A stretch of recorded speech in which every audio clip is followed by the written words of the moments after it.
विचार रमन महर्षि से? देखिए, उनकी जो जीवनी है, हम्म, उसके विषय में तो स्मृति हो सकती है, विचार हो सकते हैं, लेकिन रमण महर्षि को मात्र एक जीवन काल के रूप में देखना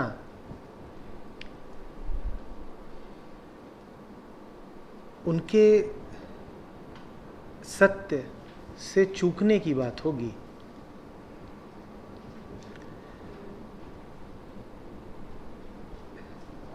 संतों के विषय में जिज्ञासा बहुत सारभूत नहीं हो सकती, क्योंकि आप जब भी किसी संत के विषय में जिज्ञासा करेंगे, आप अधिक से अधिक ये जानना चाहेंगे कि किस क्षेत्र का था, किस संप्रदाय का, क्या कहता था, क्या उसके मत थे, किस रूप में कहता था, किनसे मिला, जीवन में क्या क्या घटनाएं घटीं, और यही सब कुछ। ये सब कुछ आपका ज्ञानवर्धन तो कर सकता है, पर आपको शांति नहीं दे सकता। मात्र ये जान लेना कि ये व्यक्ति कब पैदा हुआ था, किस मंदिर में रहता था, कैसे आश्रम की स्थापना की, किन कृतियों का लेखक बना, किन लोगों से मिला जुला, क्या वक्तव्य कहे, काफ़ी नहीं है। तो कभी भी संतों के या गुरु के विषय में जिज्ञासा नहीं ही करनी चाहिए। हालांकि जिज्ञासा उठेगी मन में, मन जानना चाहता है। ये मत जानिए कि उसका व्यक्तित्व कैसा है, वो बहुत काम की बात नहीं है। मत पूछिए कि उसने किसी मौके पर क्या कहा, मत पूछिए कि वो क्या खाता है, क्या पीता है, क्या उसके दोस्त हैं, विवाहित है या नहीं, कितना कमाता है, किसी विषय पर उसके मत क्या हैं। ये बातें काम की नहीं हैं। हालांकि ऊपर ऊपर से देखने पर यही बातें आकर्षक और उपयोगी दोनों लगती हैं। मैं आपसे कह रहा हूँ, आकर्षक लगती हैं पर अनुपयोगी हैं। इससे आपको कोई फ़ायदा नहीं हो पाएगा।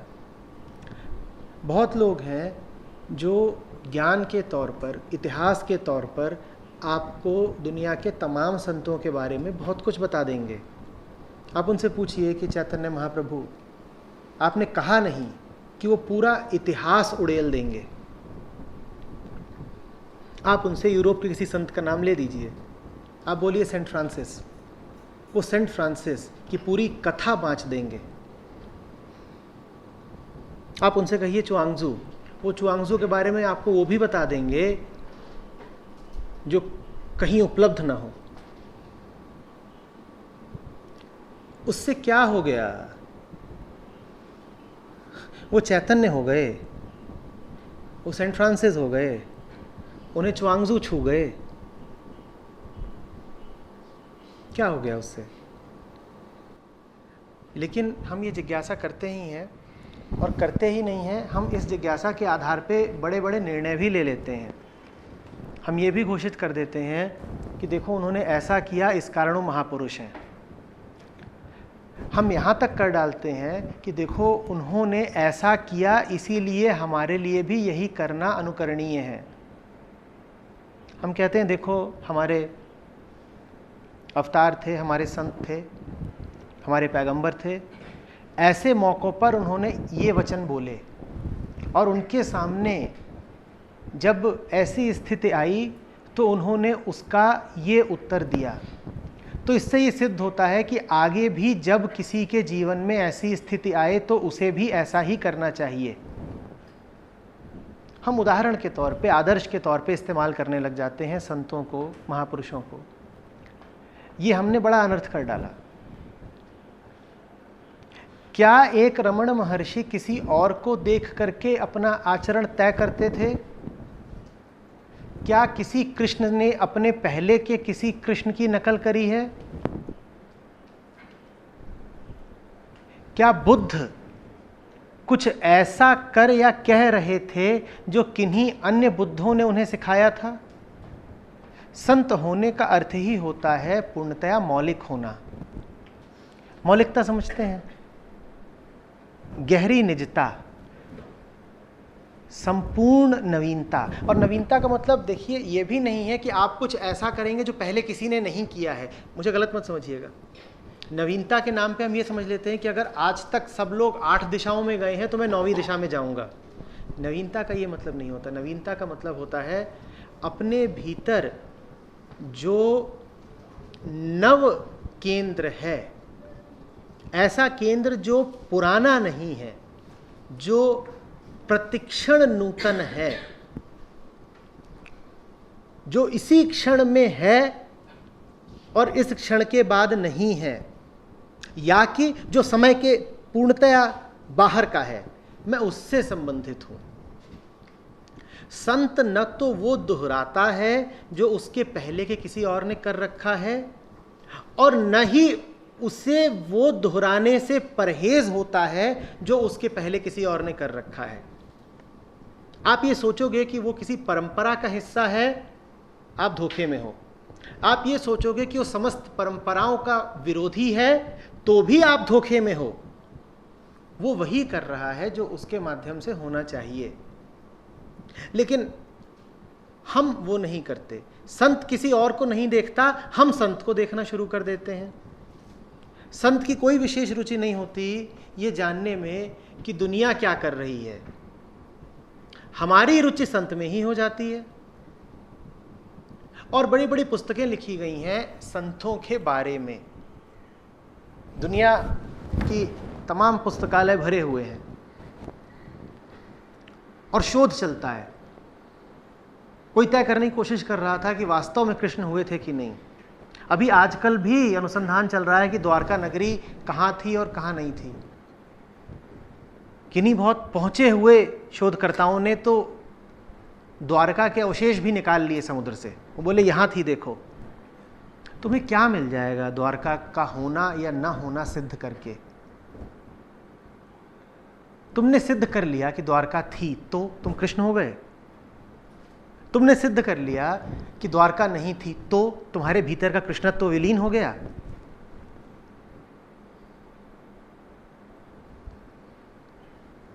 भारत ने इसीलिए बहुत महत्वपूर्ण नहीं समझा कि किसी राम की, किसी कृष्ण की जन्म तिथि या जन्म का वर्ष विशेषकर याद रखा जाए। आप अनुमान तो लगा सकते हो, आप कयास कर सकते हो, पर आपको ऐतिहासिक रूप से बिल्कुल पता नहीं चलेगा। आप सिद्ध नहीं कर पाओगे कि ईसा पूर्व इस शताब्दी में, इस माह में, इस दिन कृष्ण का जन्म हुआ था। और ऐसा नहीं है कि समय रखने की कला या समय का विज्ञान या गणित भारतीयों को उपलब्ध नहीं था, सब कुछ था। आप विक्रमी संवत जानते हैं, आप शक संवत जानते हैं, टाइम कीपिंग आती थी लोगों को, पर उस चीज से उन्होंने महापुरुषों को मुक्त रखा। समय के भीतर उनको लेकर के नहीं आए, उनका काल नहीं तय करना चाहा। उनके जीवन की घटनाएं भी इस रूप में बताई कि जैसे परी कथाएं हों, तथ्य रूप में सामने नहीं रखी। कह दिया कि कृष्ण ने अपनी छोटी उंगली पर गोवर्धन उठा लिया था। अब जानते हो आप कि नहीं होगा ऐसा, पर तथ्यों के भीतर सत्य को बांधने की कोशिश ही नहीं की। पता था उनको कि सत्य तुम्हारी कल्पना के बाहर की बात है। तथ्य बंधे बधाए होते हैं, सीमा में होते हैं, सत्य असीमित है। इसीलिए तथ्य रूप में सत्यों को पेश ही नहीं किया, कुछ उड़ती उड़ती सी कहानियों के रूप में रखा, धुंधली सी, स्वप्नवत, जैसे दिखाई दे भी रहा हो और न भी दिखाई दे रहा हो, जैसे कुछ आधा विश्वसनीय हो और बाकी अविश्वसनीय हो, ऐसे बताया गया। उस सब का अर्थ समझिए। उस सब का अर्थ यही है कि जो भी कुछ वास्तविक है उसके बारे में तथ्यपरक अनुमान मत लगाओ, इशारे कर दो। कह दिया तुमने यदि कि किसी राम की जन्म तिथि ये है, तो उस दिन से तुमको राम को ठीक उसी तरह देह मानना पड़ेगा जैसे बाकी देहें जन्म लेती हैं। तुमने कह दिया कि ये रहा जीवन काल कृष्ण का, तो तुमको कृष्ण को उसी तरीके से एक व्यक्ति मानना पड़ेगा जिस तरीके से बाकी व्यक्ति होते हैं जिनका सीमित जीवन काल होता है। कृष्ण वो जो न जन्मे न मरे। रमण महर्षि को भी आपको उसी तरह देखना चाहिए। उनके विषय में क्या बोलें, समझ रहे हैं बात?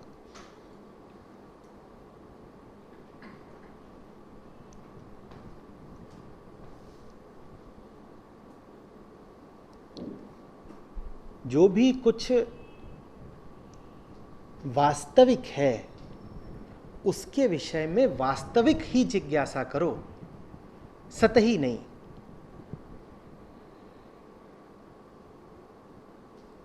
ये कोई पूछने की बात नहीं होती है कि कोई क्या खाता था, क्या पहनता था, कहाँ आता जाता था, किससे मिलता जुलता था, कब सोता था, कब उठता था।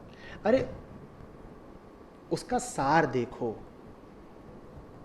उसके जीवन की घटनाएं नहीं, उन घटनाओं के पीछे का सत्य देखो, वो आवश्यक है। ऊपर ऊपर का देखोगे तो ऊपर ऊपर में ही उलझ के रह जाओगे। कहोगे अच्छा रमण महर्षि कौन? ये जो देह है। तो ठीक है, हम रमण महर्षि के अनुयायी हैं तो हम क्या करेंगे? हम उन्हीं की तरह कपड़े पहनेंगे। अब ये तुमने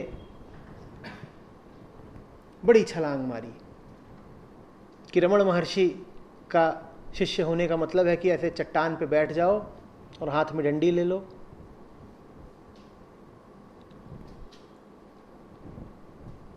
या कि कृष्ण को मानने का अर्थ है कि, पर हम करते यही है। चूंकि हमें गहराई का कुछ पता नहीं होता, इसीलिए जो कुछ सतह पर है हम उसकी नकल उतार लेते हैं। हम कहते हैं कि हमारा गुरु था, हमारा मसीहा था, उसके दाढ़ी थी लंबी, तो हम भी दाढ़ी रखेंगे। क्या हो जाएगा उससे? तुम्हें यदि एक ही होना है उसके साथ, तो उसके भीतर की निर्मलता से एक हो जाओ ना, उसकी निर्दोषता से एक हो जाओ। तुम उससे तो एक हो नहीं पाते, तो तुम किससे एक होना चाहते हो? उसके रूप से, उसके आकार से। वो दिखता कैसा है तुम वैसा दिखना चाहते हो जाओ। रामलीला में बहुत राम भरे हैं, वो अगले दिन फिर गुड़ बेच रहे होते हैं।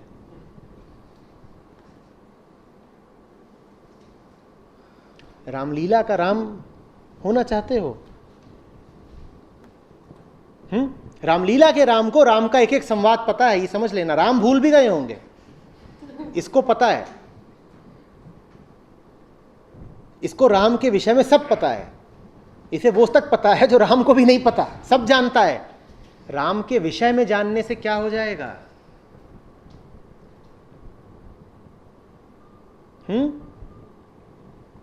अब तुम उनके जैसा होने की कोशिश करोगे, बस यही हो जाएगा। ज्ञान मिला नहीं कि नकल शुरू हुई। ज्ञान का बस यही काम करता है अहंकार, कि उसकी नकल कर लो। अब तुम धनुष डाल के चलोगे,